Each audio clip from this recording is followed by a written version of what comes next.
Hi, this is Lori from GLP-1 Journey in Review. Today we're doing a video in my interview series where we talk to people about their weight loss journeys. Today we have with us Rebecca, who is also a content creator. Her information will be linked down below in the description. So when you're done watching this, and please hit that like button and smash that subscribe. I know you want to. About 55% of you are actually subscribed. I'd like to get that up to like 75%. But when you're done, shoot on over to Rebecca's channel and do the same. It really does help. I want to remind everybody that I am not a healthcare worker. My guest is not a healthcare provider. We're just talking about what works for us. It is not intended as medical advice. If you are planning a weight loss journey, I strongly suggest that you contact your healthcare provider. All that being said, Rebecca, why don't you introduce yourself? Okay. So my name is Rebecca, and I live in Arizona, and I have dogs. And so if you see dog hair flying, that's what it is. They're big, white, fluffy dogs. I live with my husband, and we are somewhat recently empty nesters, so that's been an adjustment. And I don't know what else. We have three girls. Like I said, they've all left the nest now, and they're all doing very well. So I'm very happy about that. Yeah. So that's me. Awesome. So, what medication are you on, and how much have you lost so far?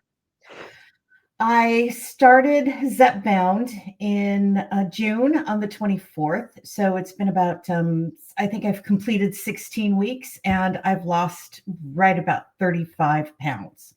And That's excellent. I'm thrilled with that. I know some people are faster and I know some people are slower. And for me, 2 pounds a week, I'm still maintaining, which blows my mind, 2 pounds a week, even almost 4 months later. So I'm thrilled. I'm absolutely thrilled. Are you at your goal weight, or are you still Mm. losing? Oh, I have so much to go before my goal weight. So I want to lose probably another 80 pounds. I mean, Mhm, that would be my fantasy. And mhm, I've shied a little bit away of like naming an actual goal weight because mhm. I don't know how I'm going to feel when I get down to 160. I don't know how I'm going to feel when I get down to Absolutely. 140. My Totally lowest, understand. yeah, and sort of I was a young adult. I was in college when I was like 113 pounds, and Mhm. I'm only 5'3" on a good day. And and I have a very small frame. And so I did not look underweight then. In fact, I was still very round at that point. But I looked great. I was like in a size 6. I was happy.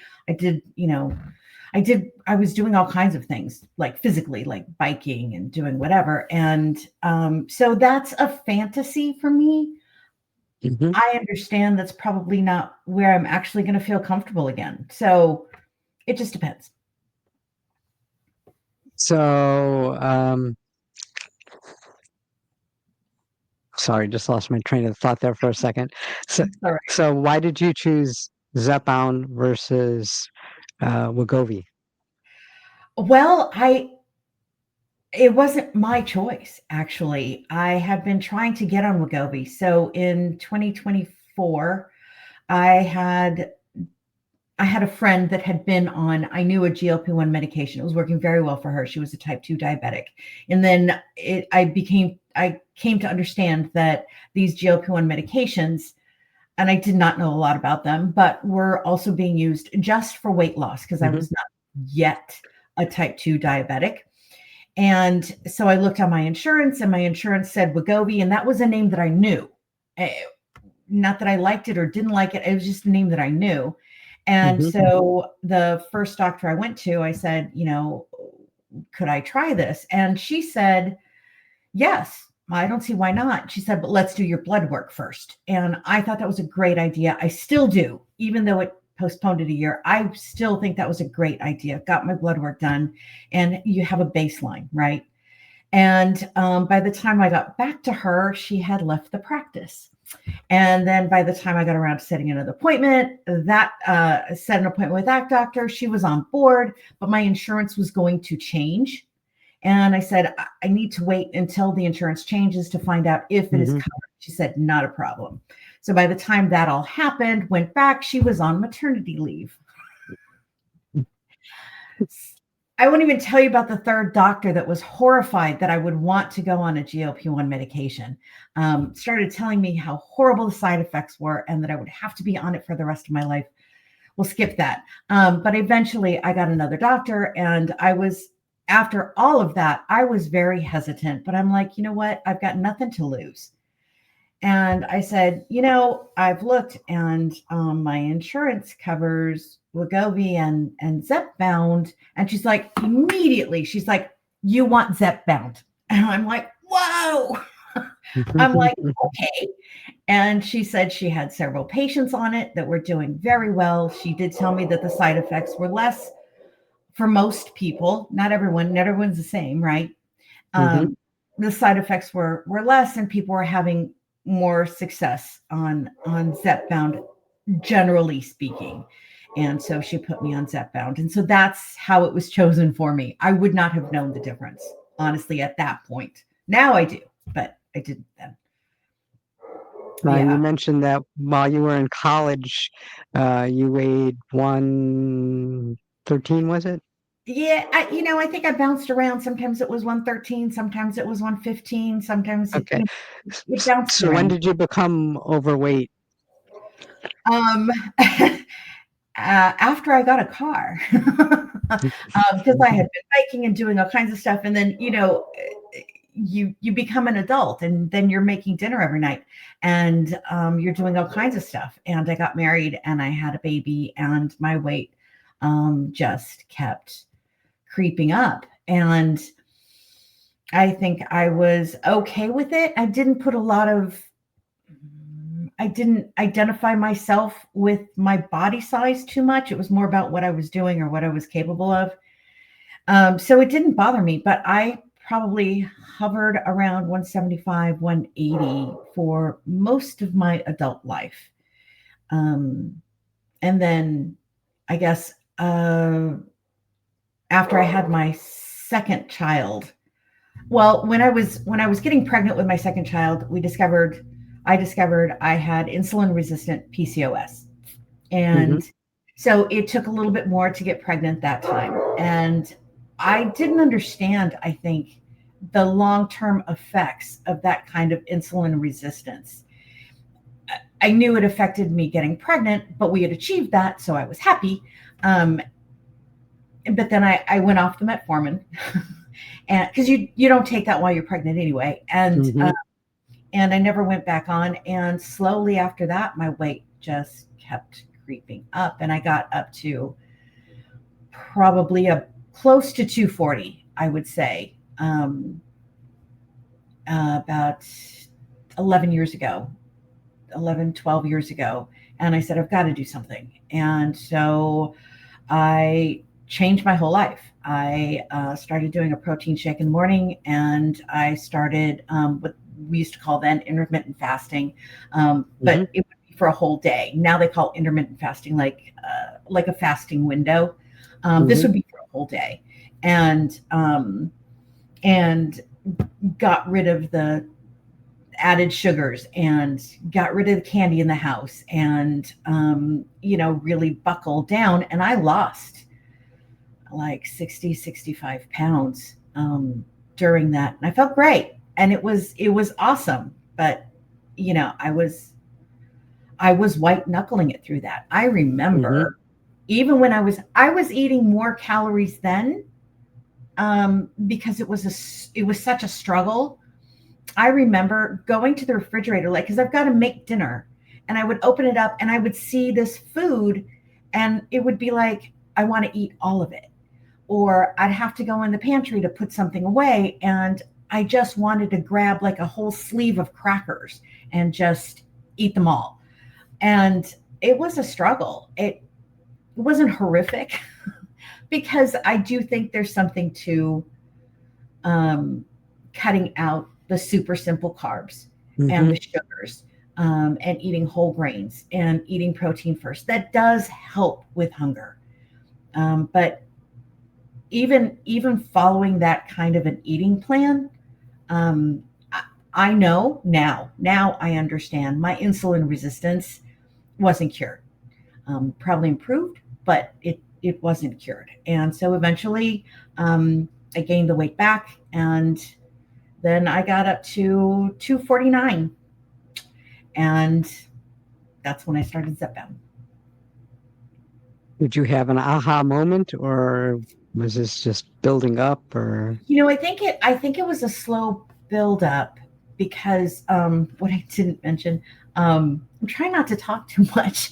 Um, Several years ago, just before the pandemic, I had an issue with my knees and my legs, and the best I can explain it is like they seized up. I was in Mhm. excruciating pain for a period of time. It slowly got better, and it slowly got better. Then the pandemic hit, and of course, most of us became very sedentary. And ironically, by being so sedentary during the pandemic, my legs and my knees actually felt better. And so something in my brain said, okay, don't do too much or you're going to be in pain. And I was in pain every single day. Um, but I was also getting more and more and more sedentary.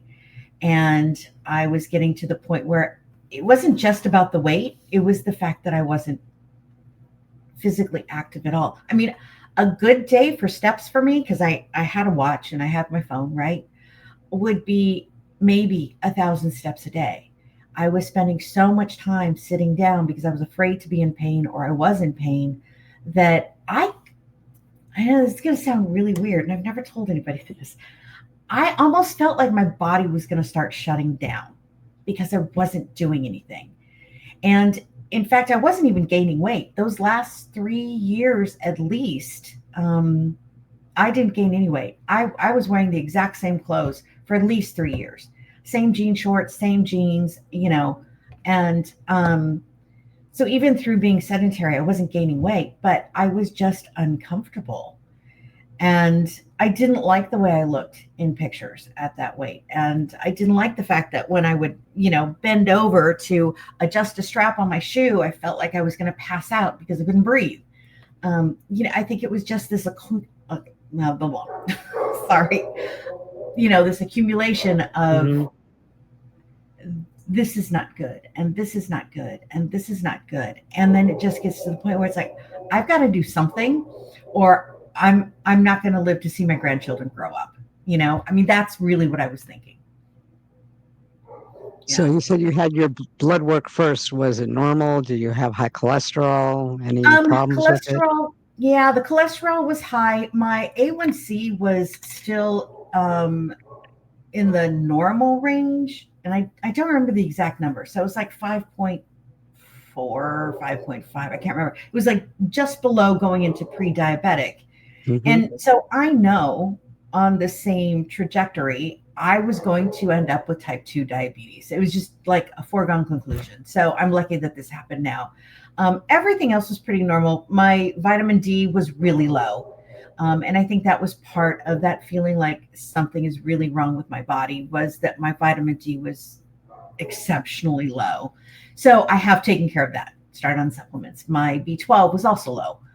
So uh, did that. But everything else, except for the cholesterol, was normal. Everything else was normal. And That's so I'm that's I'm good. grateful for that. I am grateful for that. Um, Other than there's part of me that thinks, if my A1C had been just a tiny bit higher, I could have gotten insurance to pay for it for, like forever. And I know that's a horrible way to think. I know that's horrible, but And here we are. unfortunately, we think that way. It's like, oh yay, heart problem. Oh yay, and we shouldn't. Yeah, We shouldn't. We shouldn't. we And it shouldn't pray to be a diabetic. It's like, No, yeah, and so I had a sleep apnea test, and I had it because one, I knew I probably had it. At that weight, I snore more. Now, 10 years ago, when I lost all that weight, I stopped snoring. My husband's like, no, you're not snoring anymore. And so I think the sleep apnea went away. And so I knew if I could lose the weight again, it would probably go away. And I realized that with an obstructive sleep apnea diagnosis, I have a better chance of getting my ZepBound covered by insurance when the insurance changes or just sends out that little letter that everybody's Hmm. gotten. We are no longer going to cover it for obesity alone. So I went and did the test. And before I took the test, I told a couple friends of mine, and they're like, "Wait, so you want to have sleep apnea?" And I'm like, "Yes." And they're like, "Okay." I'm like, "Yeah." So no, somebody doesn't really want sleep apnea. We don't want to be a type 2 diabetic. We don't want high cholesterol. We don't want all those things. But it's just insurance right now is just pulling this medication away from so many people. Absolutely. Is insurance paying for you? Yes, yes. Right now they still are. And I think they probably will through June. I haven't gotten the little letter that a lot of people have gotten. Our insurance policy, so to speak, through work will change in June. And quite honestly, I have no idea if it'll be covered after that. And so I'm going to have to figure out how I'm going to get it. So your doctor writes you the prescription for ZepBound. Did insurance try to deny it, or did it go through the first time? Did you It, have to go it, through hoops?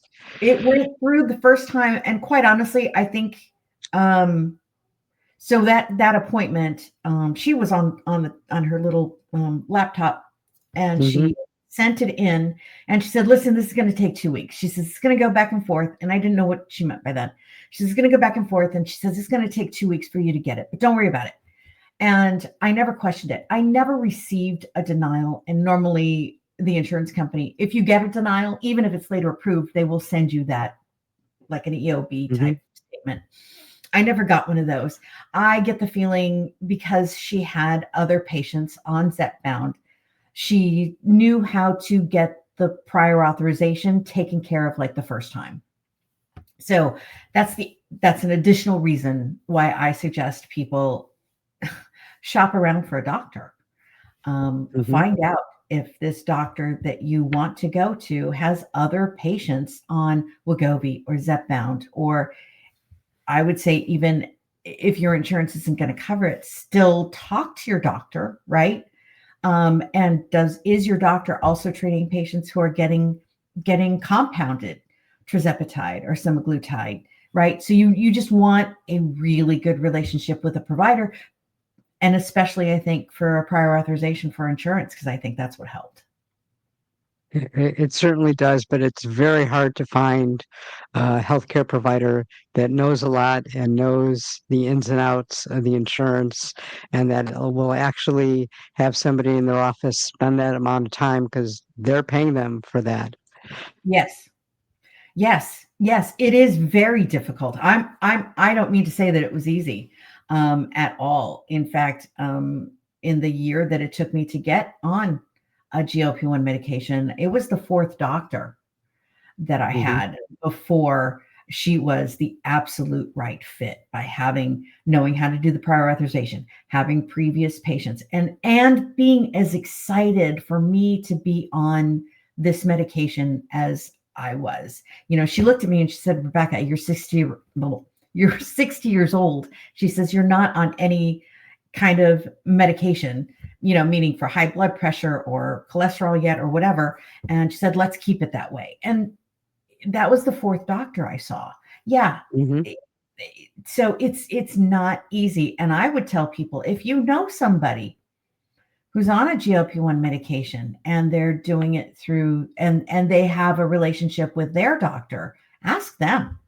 Um, just I would say if you can shop around. Some people are locked in.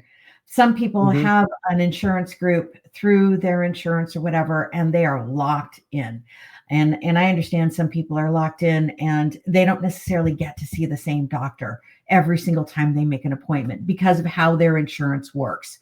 So I don't mean to be flip about it. And I'm not Hmm. saying that it's easy. I'm saying if it's possible for you to find the right provider, then I think that that's just very helpful. It is, and nowadays they actually have a company right now off the top of my head. I don't remember the name. That for a fee, I think it's like $49 or $50, something like that.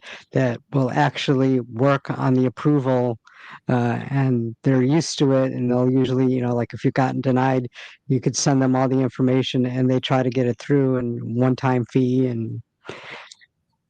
I think I've seen that. Um, Mhm. I think I don't remember what his first name is on the pen. I think he might have mentioned that once. Yeah. Um, Uh, like Also, the plus Flaming sides, Busters or something. it's one of I their don't know. I didn't look sponsors. it up, but what? The Plus Sides podcast, also one of their sponsors is that Okay. insurance company. Okay. So, Yeah, you I know, have seen that. and And again, these insurance companies, they most times do deny the first time, and they're hoping that people will just give up, and that's the end of it. And more times than not, that is what happens. yeah, I got lucky because I have heard that from several people that no, the insurance denied it the first time, but the office said, let's try it one more time. And we changed things and we got it through. And I worked in insurance a long time ago. Hmm. And on the provider side, not in the insurance company, but on the Hmm. provider side. And so I understand how that works. You sometimes you have to have things like in a row, you know, and there's a skill to that. And Hmm. you're absolutely right. Insurance companies, if they can deny something, especially if it's expensive, they're going to deny it. And they are hoping you just give up, Right. because when you Uh, provide that additional information, then it's like, okay, yeah, we can't deny this. yeah, absolutely. Because the company that I work for, the insurance plan that we have, Yeah. pays for ZepBound or Awesome. Wegovy, depending on which one you have.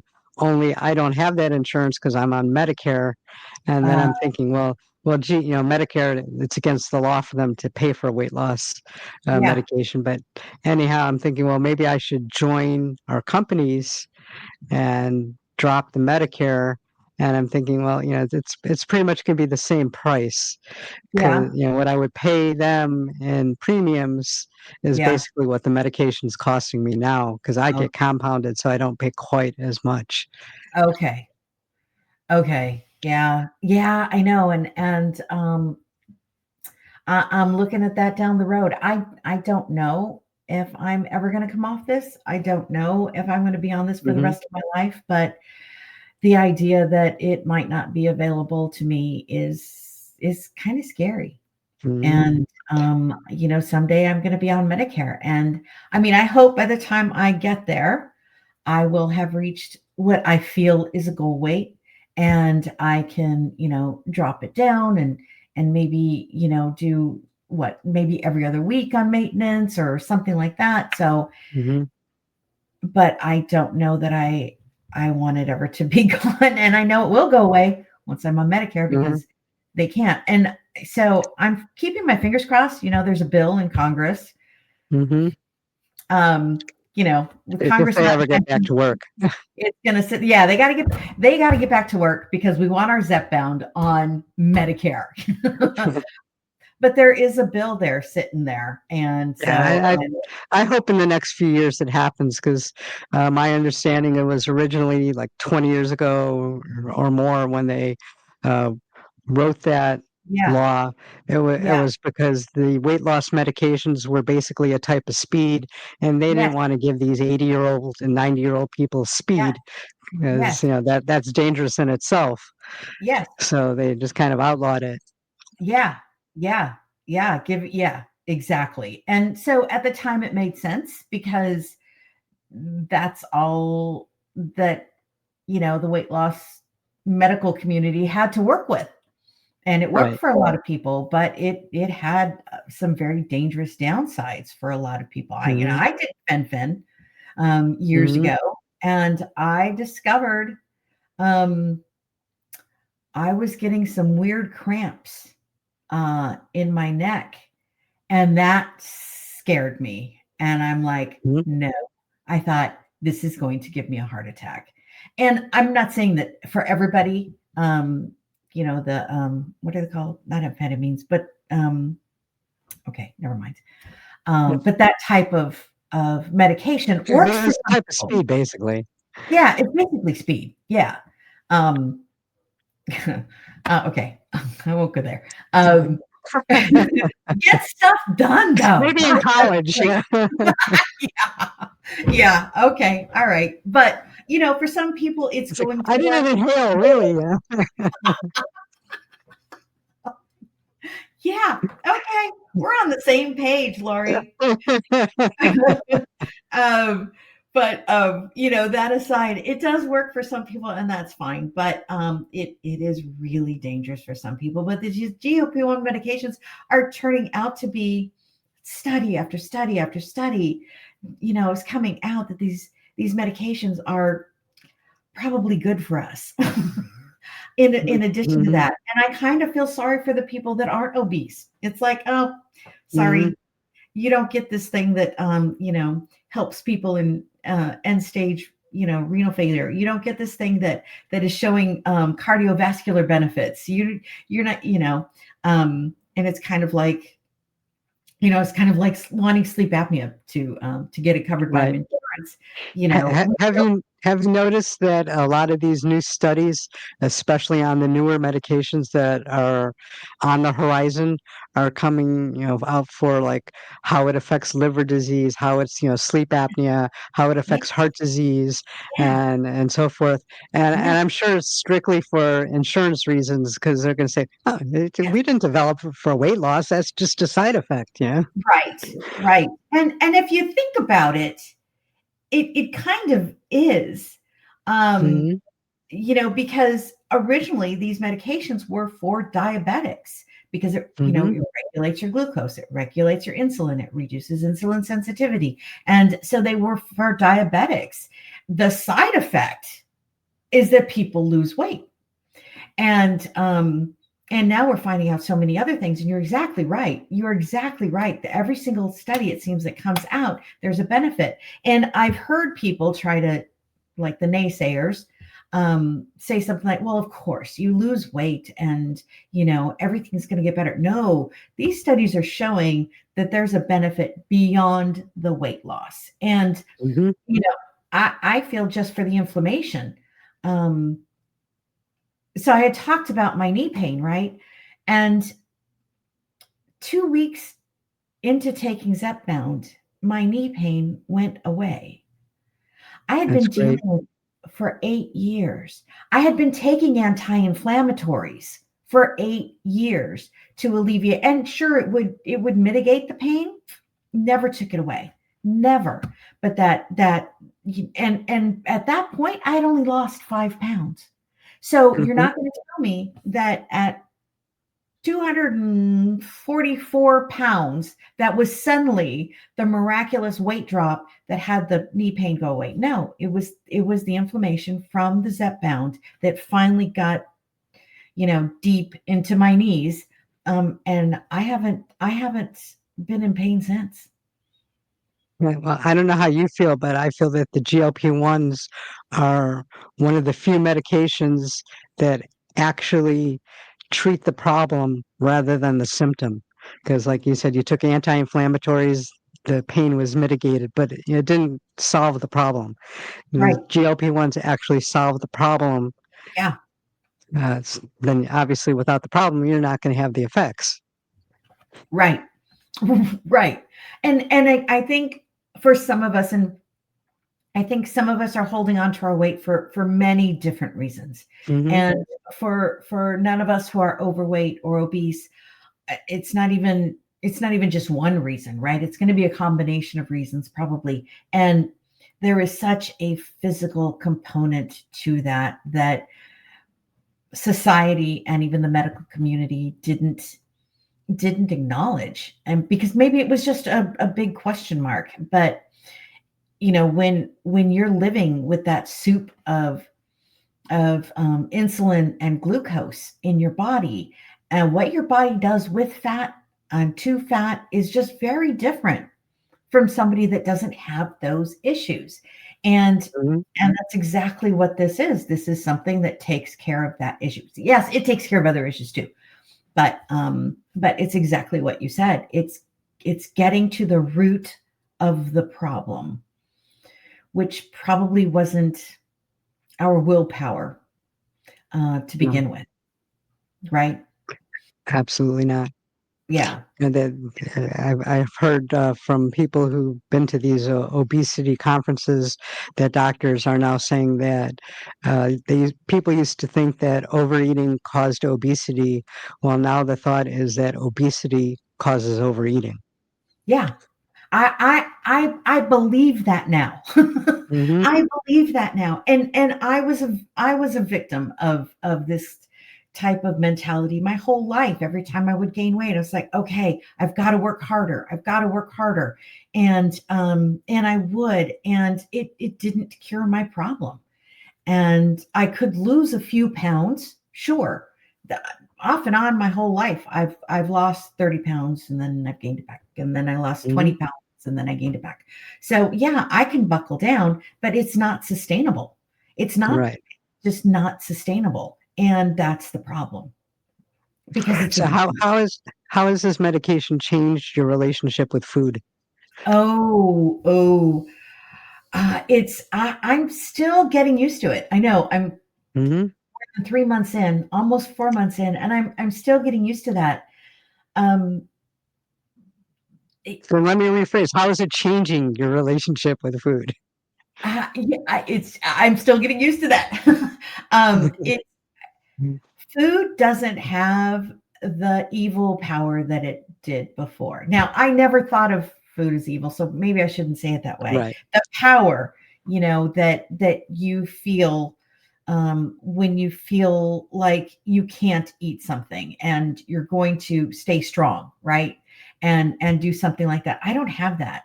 This weight loss journey is completely different from anything I've ever done in my life because it gives me the time to make a healthy choice. Hmm. So when I do have some hunger, it's like a suggestion of hunger. Like if I go too long between breakfast and lunch, my body will say, I think maybe we should eat something. Whereas before, it would have been like this screaming meanie in my head. And I would go to the kitchen to eat something and I would just eat the first thing I could eat. And now I get the suggestion, oh, I should eat something. And I go into the kitchen and I feel like I've got time to pull out the whole wheat crackers and pull out the right cheese and Hmm. a lower fat meat to put on it or whatever. Do you know what I'm saying? And Absolutely. so that relationship is so different. And the food noise being gone, it's just it's just liberating. I didn't realize Hmm. I was living with this warden who was screaming at me, like in a work camp or something. I that's life changing. And the other thing it's done, ironically, I don't want pasta anymore. And it's not that I'm not saying I'm not eating pasta because I don't want to gain the weight. No, I look at pasta on a plate because I was served that at a banquet not too long ago, and it was shells and cheese, and it looked fine. But I'm like, I really don't want that. And I have made pasta for dinner once in the last 4 months because my husband asked for it. Hmm. Um, but everything else has been has been good, and I've just enjoyed the food that I'm eating, and I think that helps too. And I think the other thing is I don't feel guilty if I do have a piece of birthday cake or if I do have a couple of french fries. I don't feel like this is probably the end of my weight loss journey. You know what I mean? And Hmm. I'm not worried about it. I can have the onion rings. I love onion rings. I can have a couple of onion rings, and I don't feel guilty. And I'm not going to have them tomorrow because I'm also not taking the leftover onion rings and taking them home to have in reserve for 10 o'clock at night when the food noise comes screaming at me. Go heat up those onion rings because that's not going to happen. And so that's been a big shift. Did you know what food noise was before it was gone? I know I didn't. No, absolutely not. I thought it was all hunger. And I do understand. I'm an information junkie. So after going on this, I did a lot of research. And I do understand that when you are in a calorie deficit and once you lose weight, that ghrelin is released more than normal, right? So your hunger is stronger after you've lost some weight and or when you're trying to eat in a calorie deficit.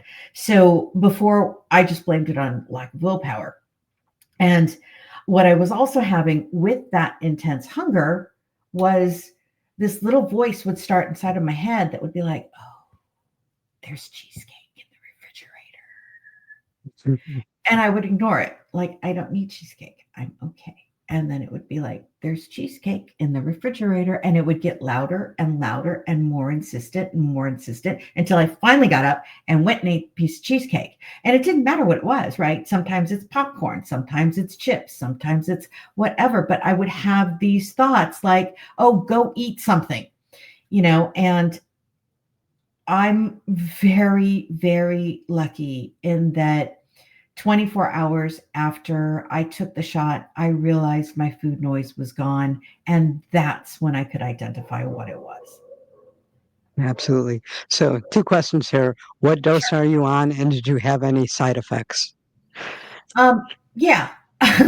So I did 2.5 for 4 weeks. And then I moved up to 5 and I'm on ZepBound and I'm still on 5 and I hope to stay on 5 through the holidays and through the first of the year. It's still working very well for me. I'm very Good. happy. And my side effects on 2.5 were minimal. The first 2 days, I thought I might be nauseous. I mean, it was so mild, I thought I was imagining it. And that was the only time I've been nauseous. And then on 5, I think my most serious side effect has been insomnia. Mhm. But I got some melatonin, and that works for me. And I only have insomnia like one night it's really bad, and the night before, the night after, it's not quite as bad. So I only need the melatonin those 3 nights. I don't even need to take it all week. But when I've had issues, it's been because of something I've done. Mhm. So if I have had a kind of a heavy meal and I wasn't paying attention and I just kept eating because I was like absent-mindedly eating dinner because we're doing something else at the same time. And then I realized, oh, I think maybe I've eaten too much. That's when I have side effects. That's when I will get either diarrhea or I will get nauseous or I just don't feel well or whatever. That's when I will have that. And then I traveled last month, and I've said this millions of times. It was a perfect combination of a lot of things gone wrong. And I wasn't responsible for my own meals for about 50% of it. And so everything was very heavy and Mhm. simple carbs and whatever. And I got sick and I was not hydrating enough because I was very distracted. I was very busy. And I ended up with the worst constipation of my life when I was coming home from that. So that was bad. But if I don't do something stupid like that, I have no side effects right now. None. Awesome. Zero. None. So It's one. this probably won't come out for a couple of weeks, but that's gonna bring us right to the holidays. Are you fearing what might happen during the No, holidays? I'm not at all. And I'll tell you, I'm the one that cooks. I'm the one that hosts. We have like I don't know, 25, 30 people at Thanksgiving, and we'll have probably 50 because our most of our family is here. And then we've, Mhm. adopted more family. So we have friends that come over. We may have 40 to 50 for Christmas. We have a lot of food. I am not worried about it. I'm not going to skip a shot for it, and I'm not worried about it. I will have a little bit of whatever I want. And Mhm. and if I only have a little bit of this and a little bit of that, I will have some leftovers. And if I really, really want it for dinner the next day, I'll have a little bit of this and a little bit of that. I'm not worried about it. Not at all. Oh, I'm that's great. Yeah, this is such a different journey. And you know what?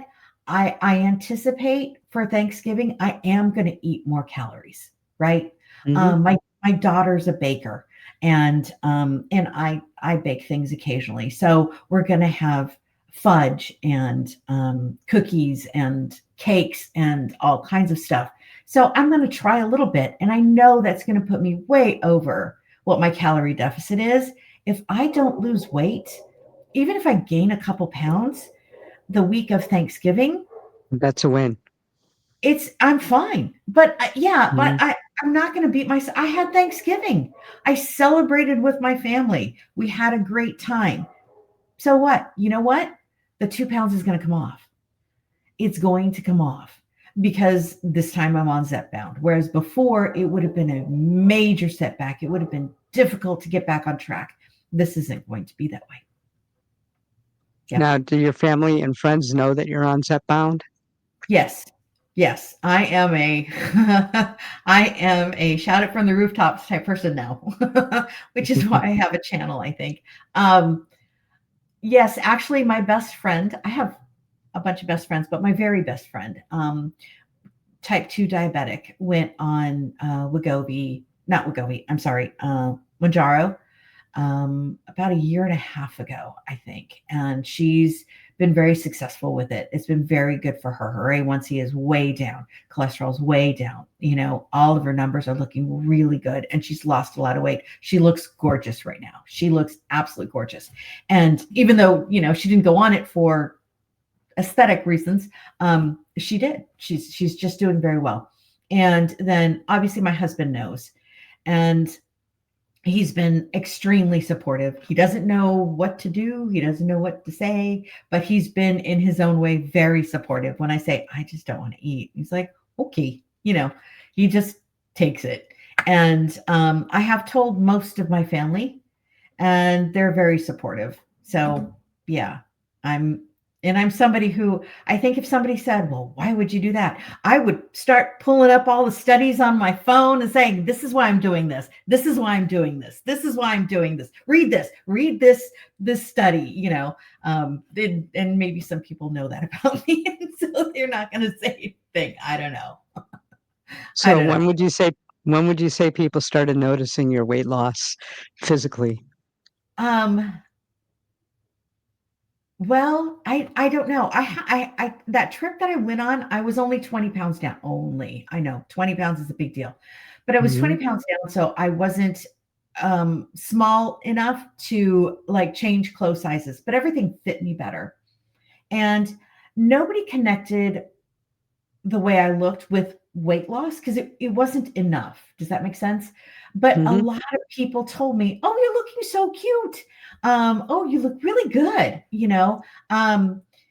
And so I think they couldn't connect. Oh, she's lost weight. Just oh, she's looking nice, right? So I think that was kind of a win, and that was at about 20 pounds down.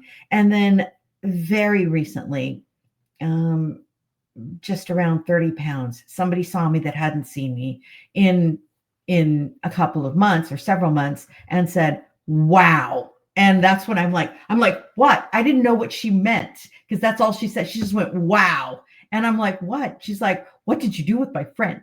I'm like, and she was very happy for me. And she's like, "Wow, this is great." So it's been pretty recent.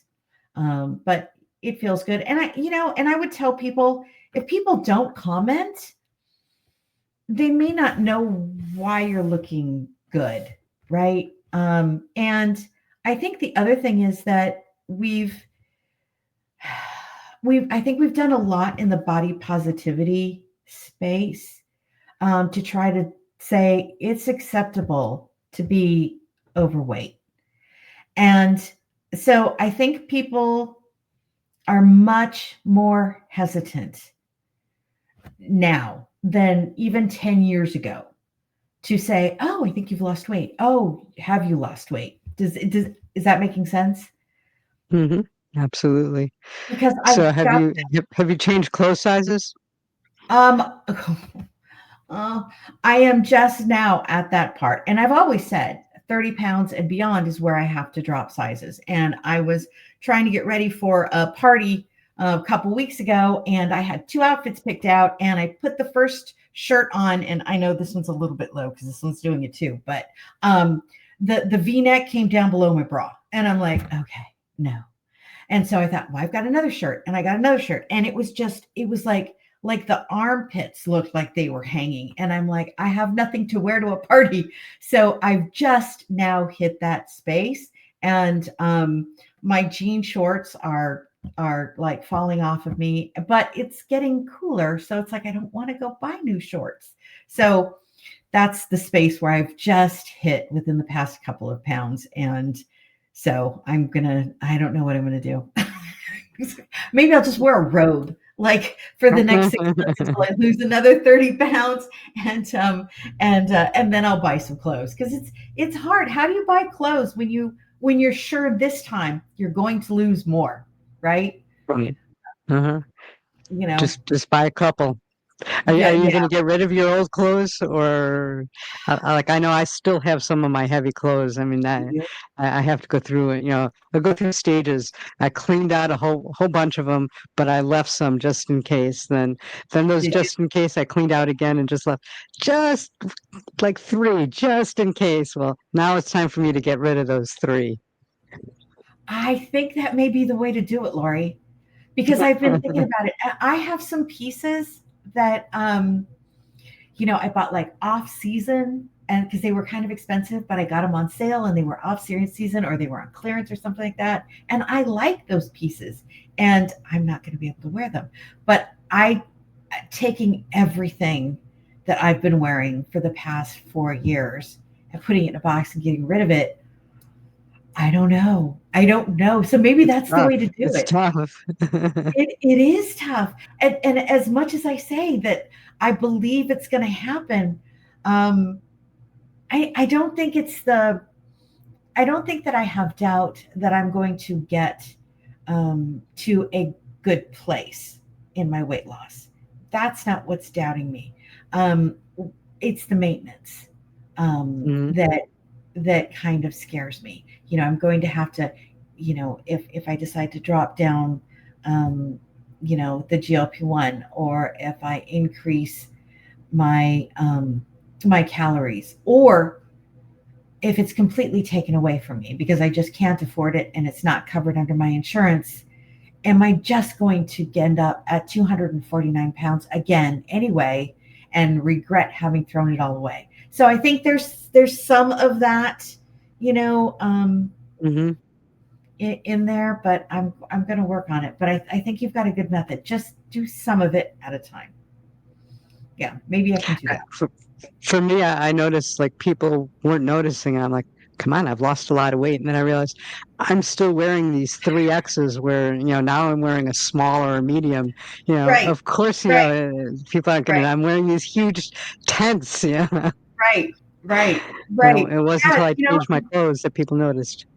that's that. Yeah, and that's probably about where I am too. Because I have a bunch of tank tops that I bought off of Lane Bryant, and they're a 3X.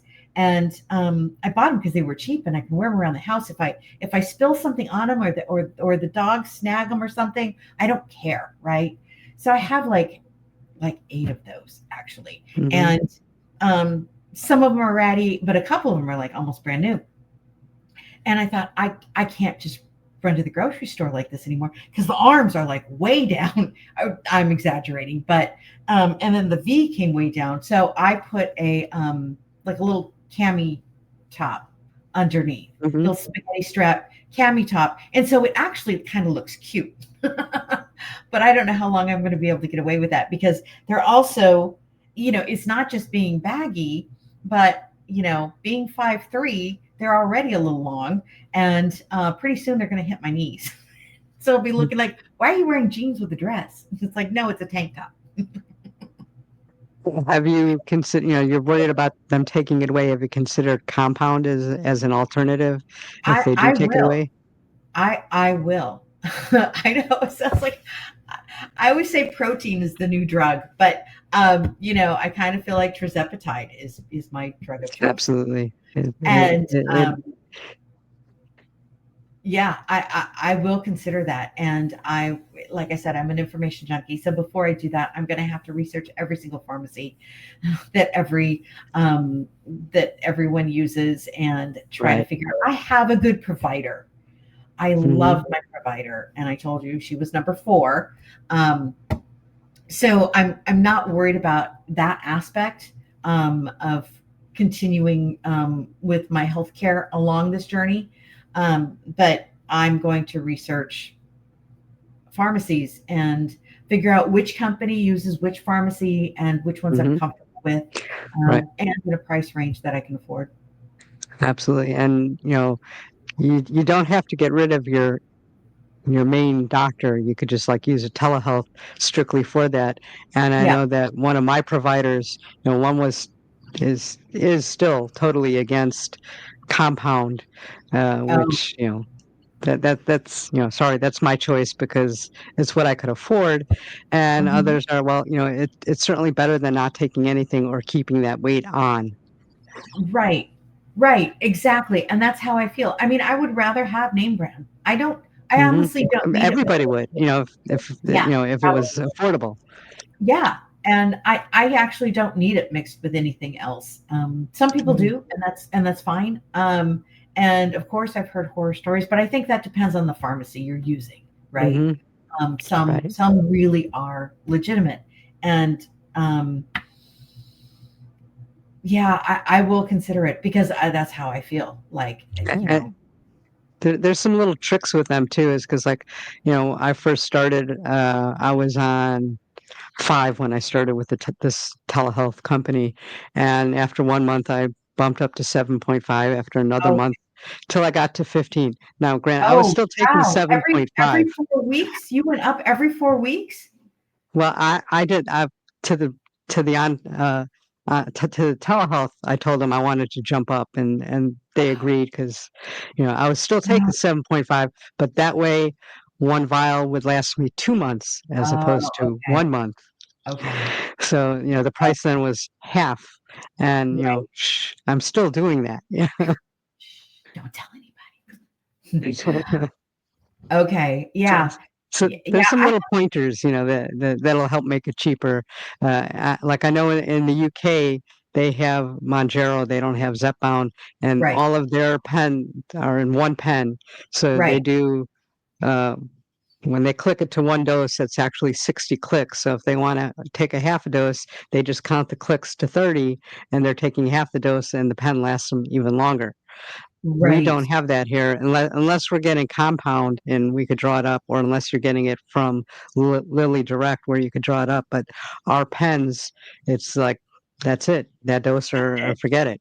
That's it. Yeah. We can't get a golden dose out of those No pens. golden dose. You And there's can't that golden split dose I it. think is going away for them too. It is going away from what I hear. It hasn't yet. Uh, I know a lot of people there have stockpiled it because the price just went up.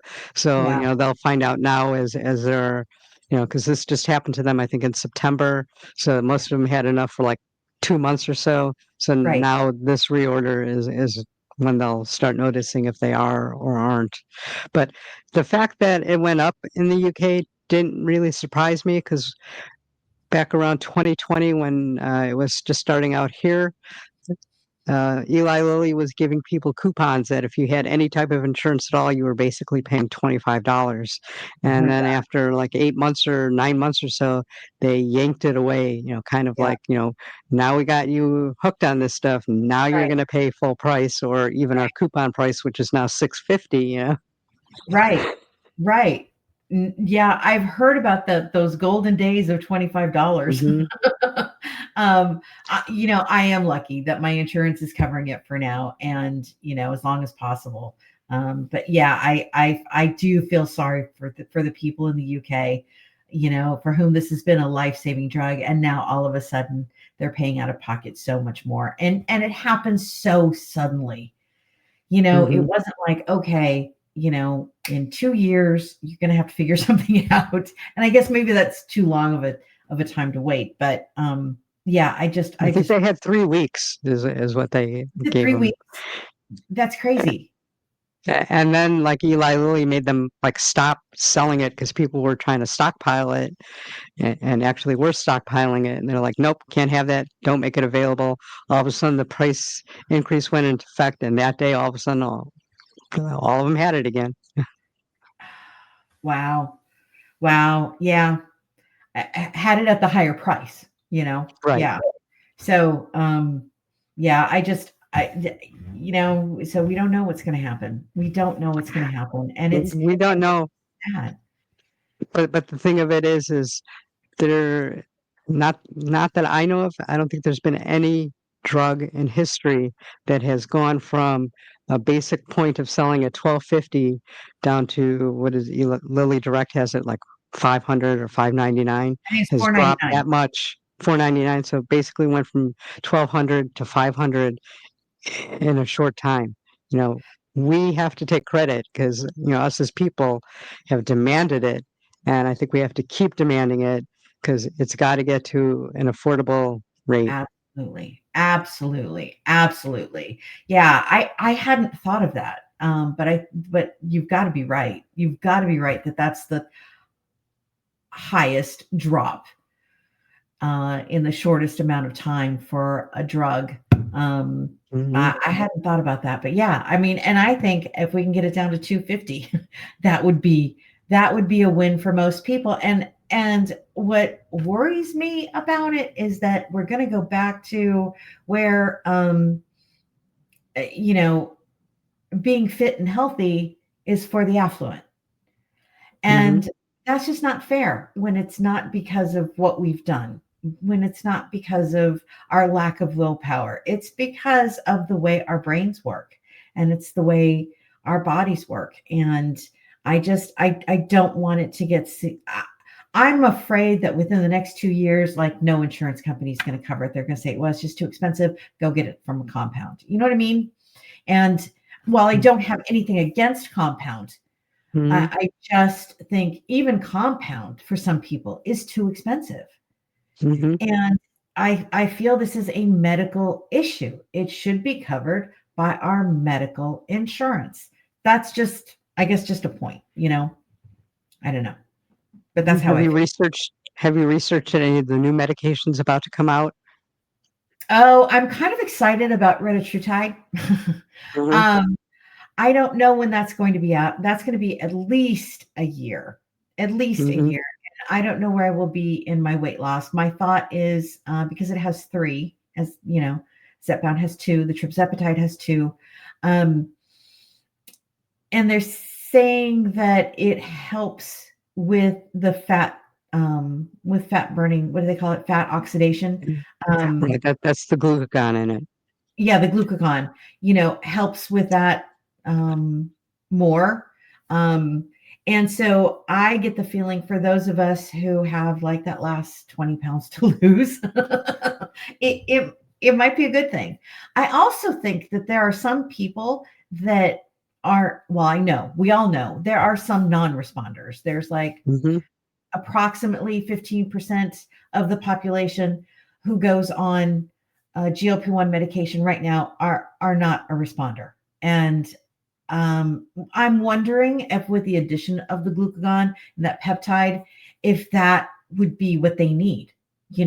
So I'm kind of hopeful for those people.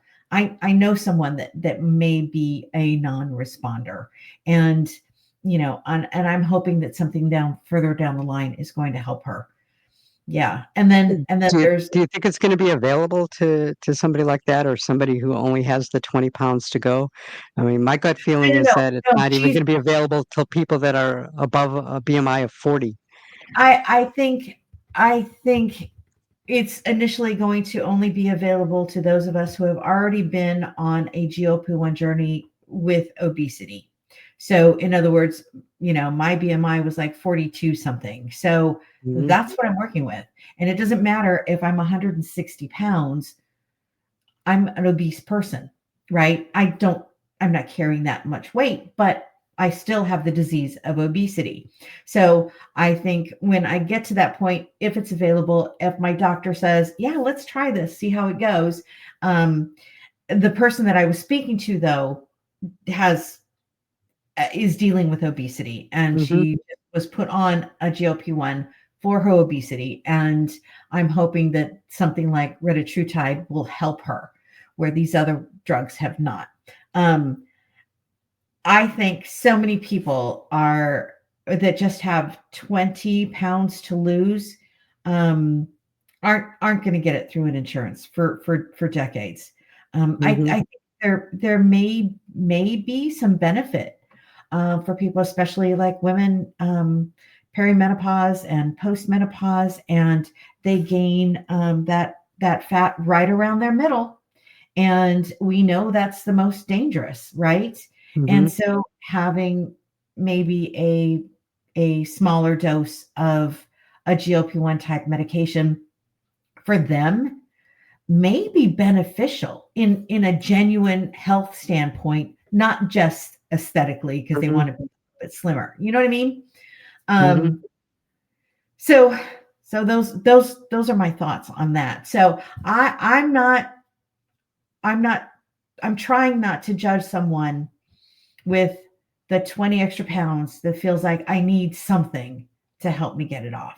Do you know what I'm saying? Absolutely. It's kind of like the Serena Williams of people. She has that nagging, and people definitely can't say that she doesn't work hard enough. I felt so vindicated when she came out. Was it a month ago or Hmm. so? And she came out and she said, "Look, I have trainers, and we know she's got money, so she can have a personal chef.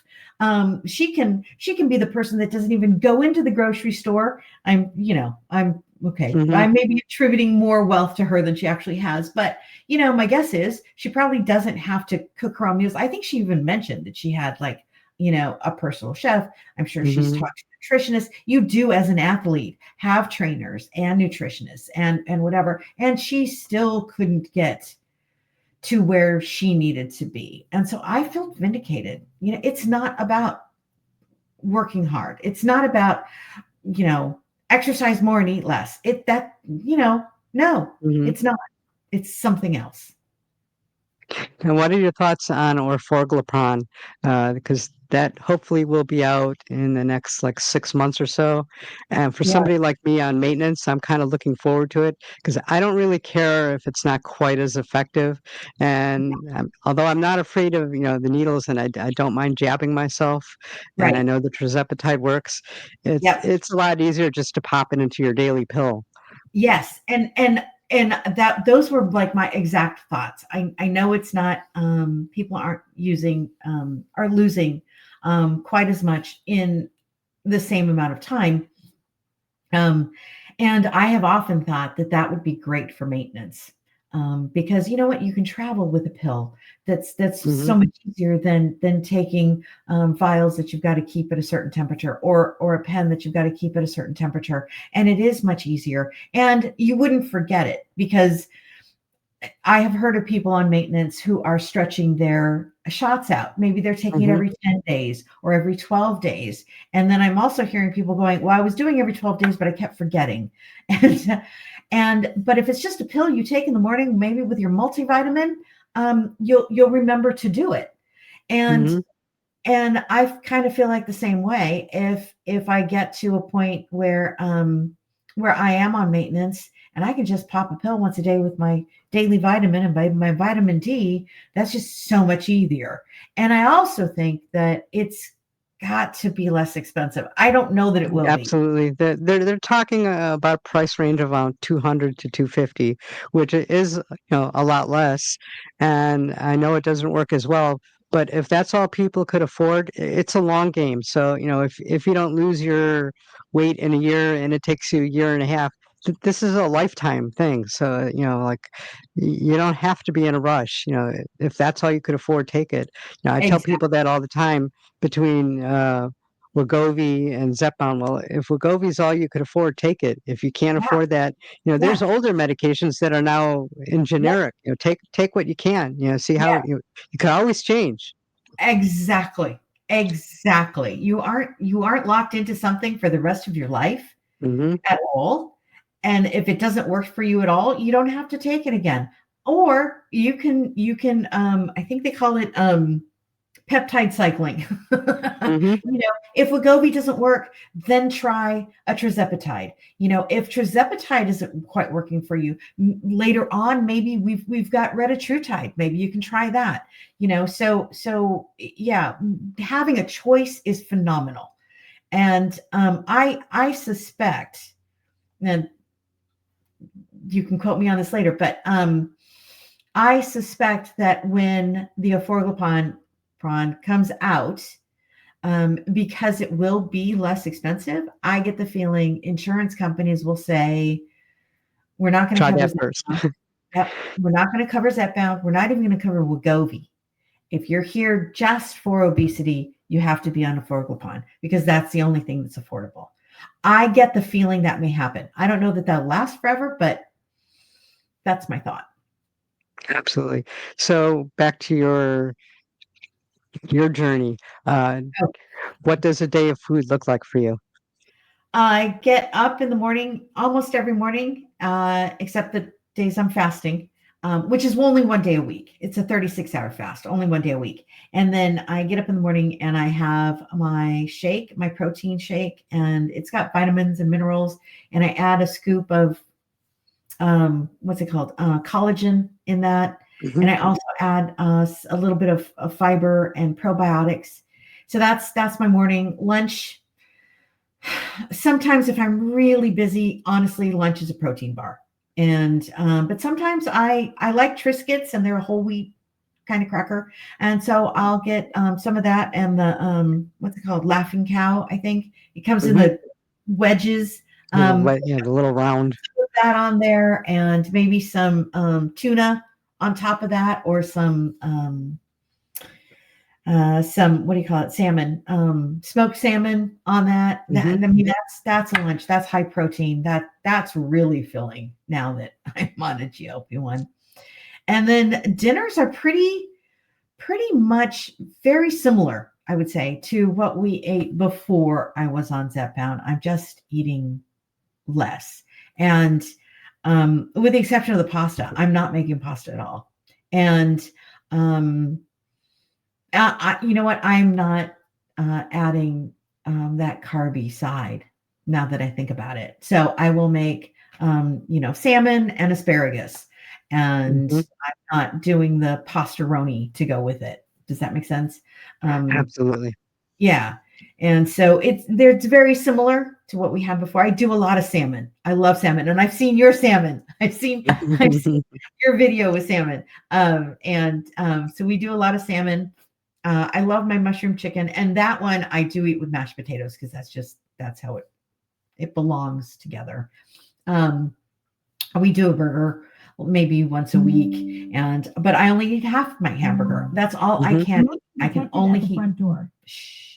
I can only eat half a hamburger now, and I'm okay with that. But so it's pretty Did you do measurements before you started, or and throughout, or measurements. You mean like on my body? body? Uh huh.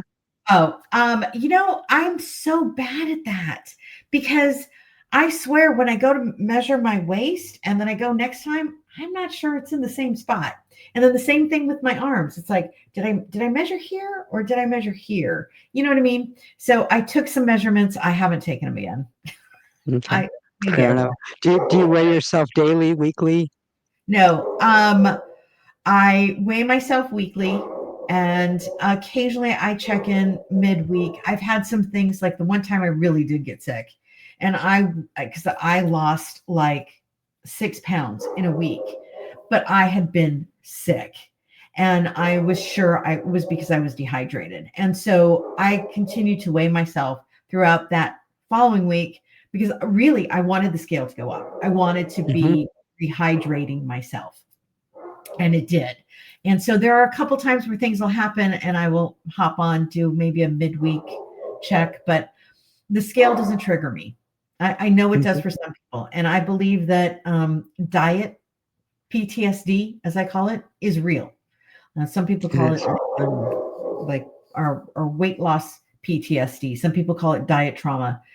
And so some people are very anxious about getting on a scale, even when they know they're losing weight. And but Mhm. that's not my problem. No. Do you work out along with eating better? I no. I'm going to. So the issue with my niece has been very debilitating. And what I did is I started walking 5 minutes in the morning. And then after a few weeks, I bumped that up to 10. And then I've bumped it up to 15. And I'm working at 20. And I have also just Mhm. started walking very leisurely um, in the evening, maybe 5 to 10 minutes. And that has been enough for me. And because Uh, I was so mhm. sedentary, I can't even explain how bad it was. When I first started walking and when I bump up minutes, I feel it in my legs.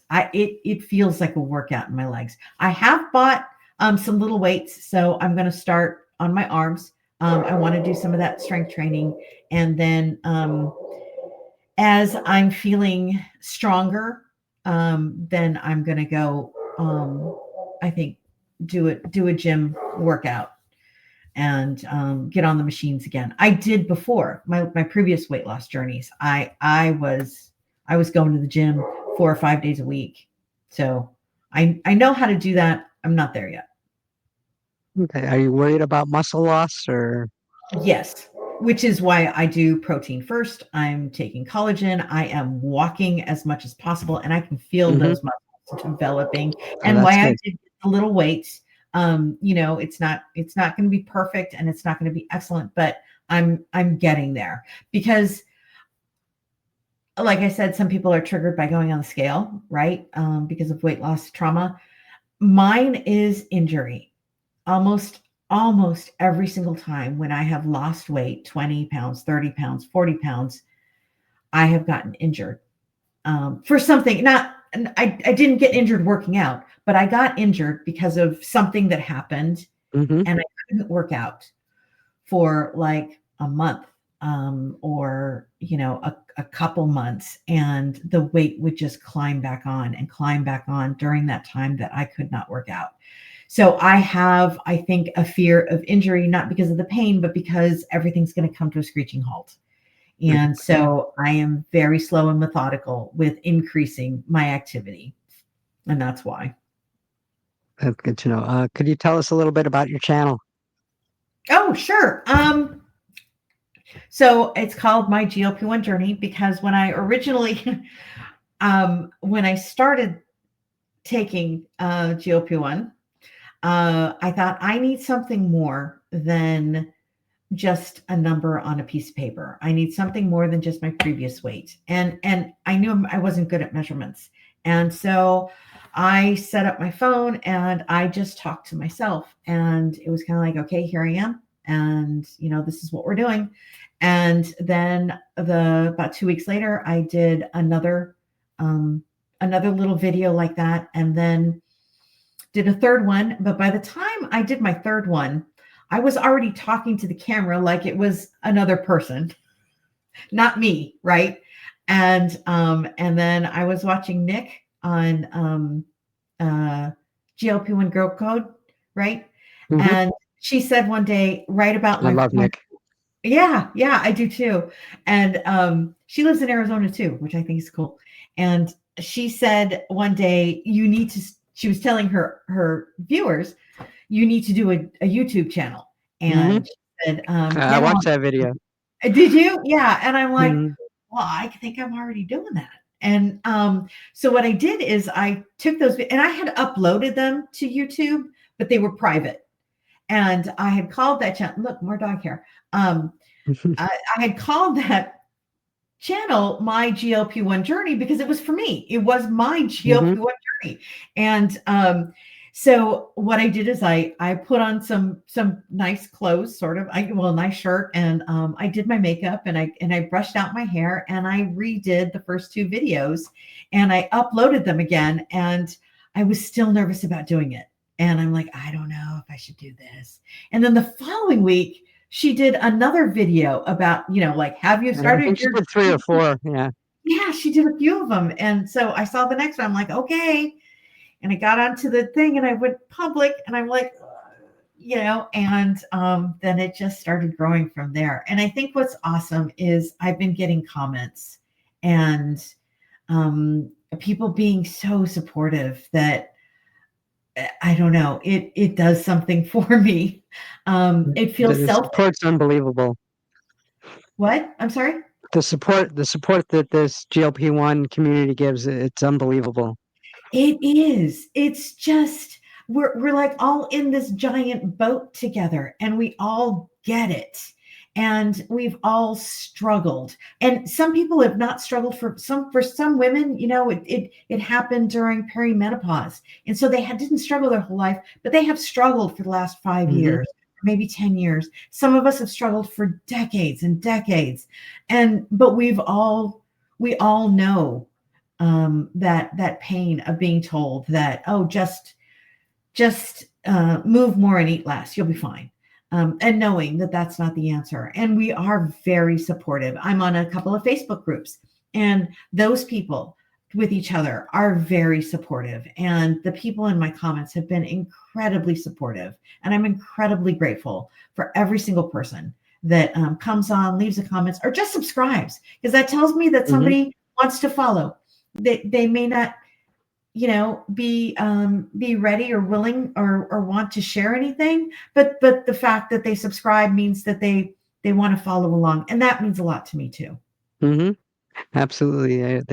They have no idea how much that means to us, and Yeah, the support is yeah, unbelievable. Because I yeah, did this, figuring if I could help 1 or 2 people, right, that's the bomb, and right, the right. fact that, I eventually got monetized is just still unbelievable to me. It's like, Well, I'm not there yet. And that's fine. Don't worry, it's not too much. Yeah. Yeah, and that's not my main motivation. I mean, it's exciting. It It's wasn't exciting. mine either, but, it's like, Yeah, it's like our journey with the GLP-1. Yes, you have a goal of losing the weight, but it's like a non-scale victory, in yes, YouTube. yes. Exactly, exactly. I love that. I'm gonna mention that to other people. Yeah, monetization is like a non-scale victory. Yeah, I don't Mhm, mind, and maybe if I can make a couple $100, that'll offset my trizepatide when I have to go to a compound, and that would be fine too. But yeah, the comments and the subscribers just make me feel like I'm not just talking out into the void, you mhm. know. Like somebody's listening and somebody may be getting something out of what I'm saying, because there's so much negativity, not within our community, but there's so much negativity, on news feeds about GLP-1s. I read, oh my gosh, I'm talking so much. I'm sorry. That's okay. But I'll say this really quickly if I can. I read a Newsweek article online, and the headline was about horrific, deadly GLP-1 side effects that you need to know about. And it was about a woman, and I think she had uh, gastroparesis, I think, Mhm. and tells about how horrible it was, how much pain she was in, how it affected her life, how it still affects her life, and just really, really horrible. But when you get to the end, you find out she was not on a GLP-1 medication.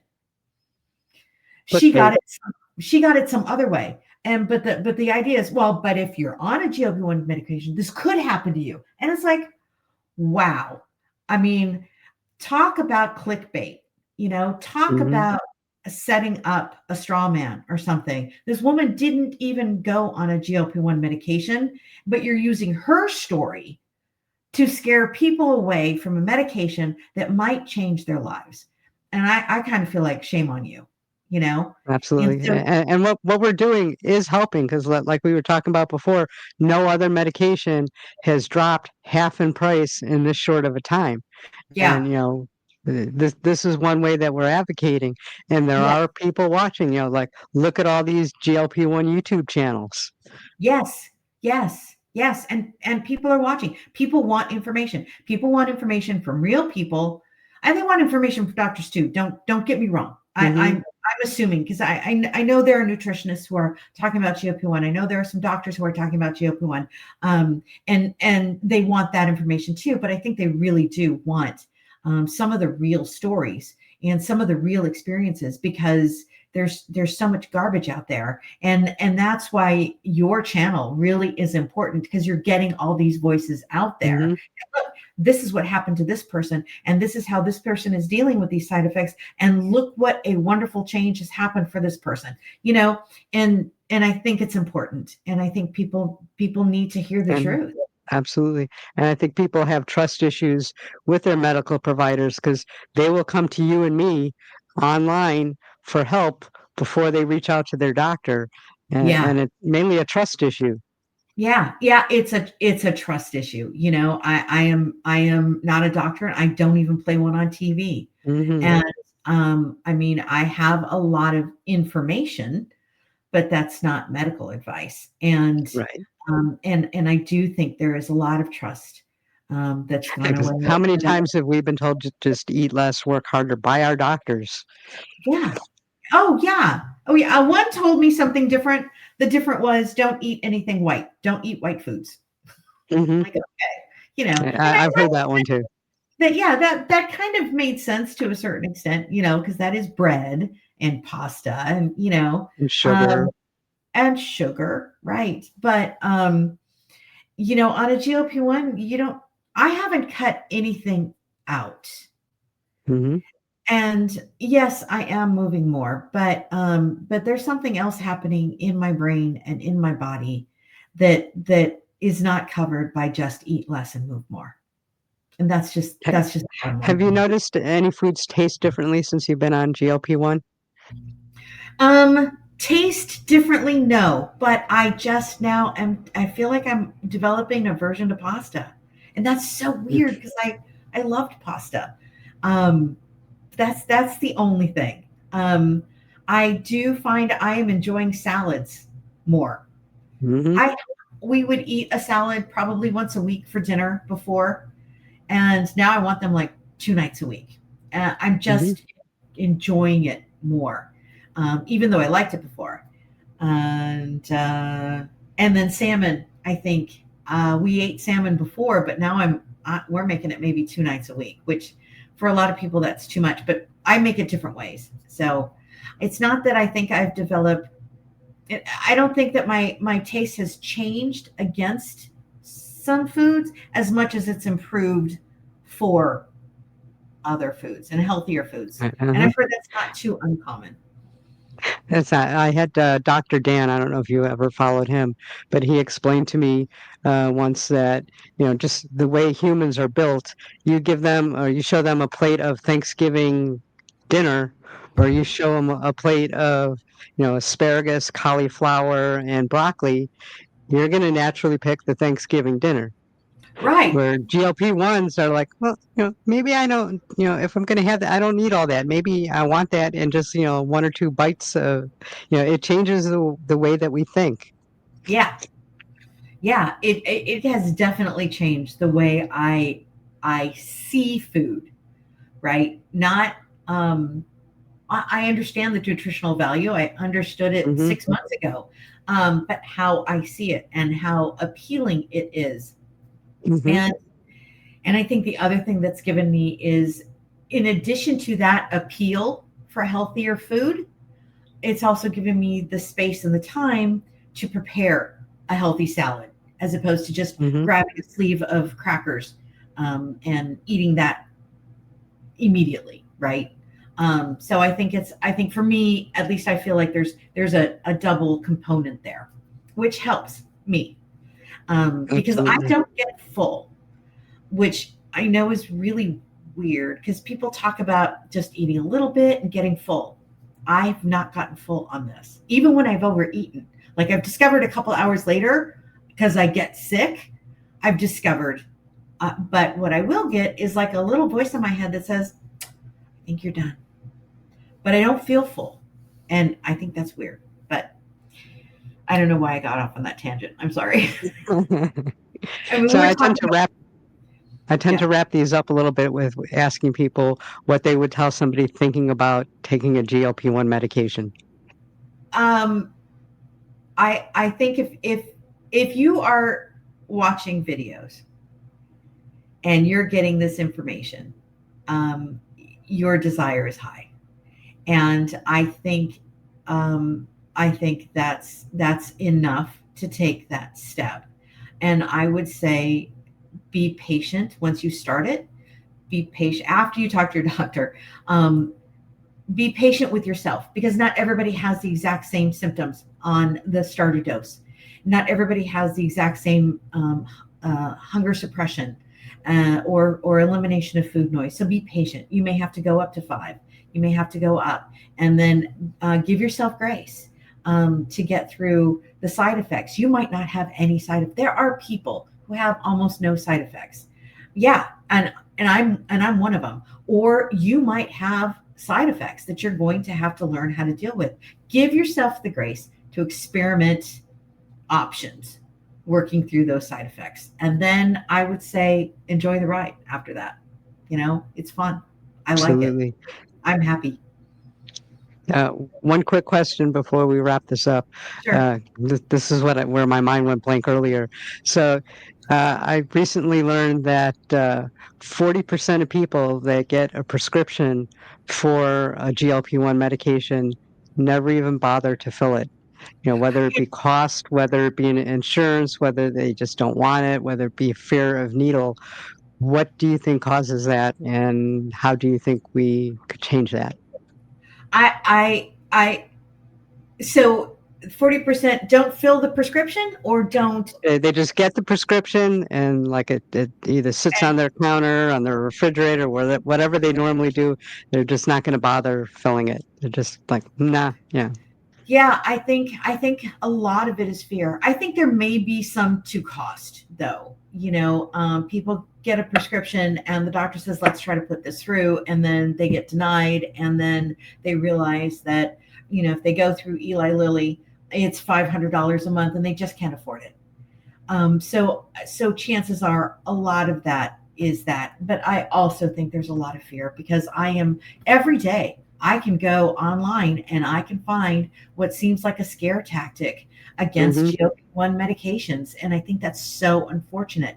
And I'm in a couple Facebook groups, and there are people who get on and say, "I've had it sitting in my refrigerator for 2 weeks. I am so nervous to take this," and then people get on and get really supportive and stuff. But I think there's a fear.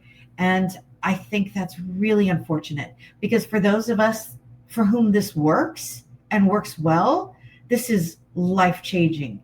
This is Absolutely. liberating. And yeah, so I think that fear is very unfortunate. And my only fear was actually giving myself the shot.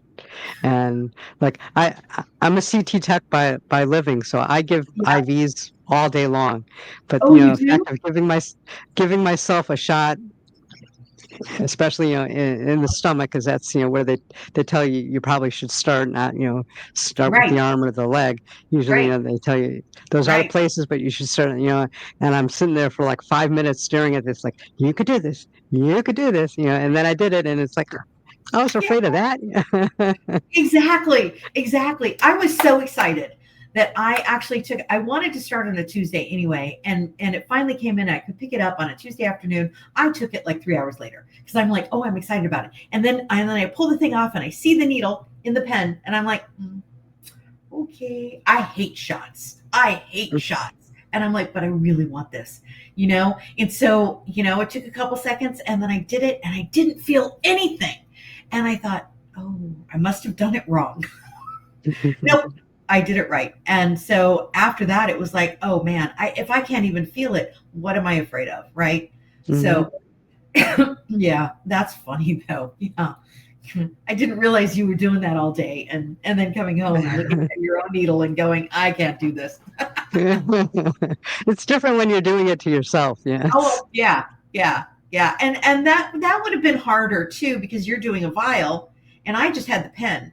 so I can Mhm. actually technically like look away and just click if I wanted to. Mhm. Uh, but yeah, I'm not afraid of it. And if I have to go to a compound, I'll figure out how to do a vial, and I'll probably have that same, take a deep breath the very first time I do it. But It you it's know, the same size needle, so you don't really feel it. oh, it It's is. Oh, Mhm. okay. All right, then I'm not worried about it. Okay, I'll tell you when I have to go on compound and Okay, good enough. So I yeah, wanna thank you for giving up, your time. oh, It's been a pleasure, and hopefully in 3 or 4 months, we could do a follow-up, see how you're sure, doing on it, find sure. out what's happening with your insurance, Oh yeah, and so forth. yeah. Okay, all right. Okay, so Thank you, Lori. thank you again. I want to remind everybody that Rebecca's information is going to be linked in the description. So again, like and subscribe. Head on over to Rebecca's channel, like and subscribe. And with that, Please, this is a wrap. bye.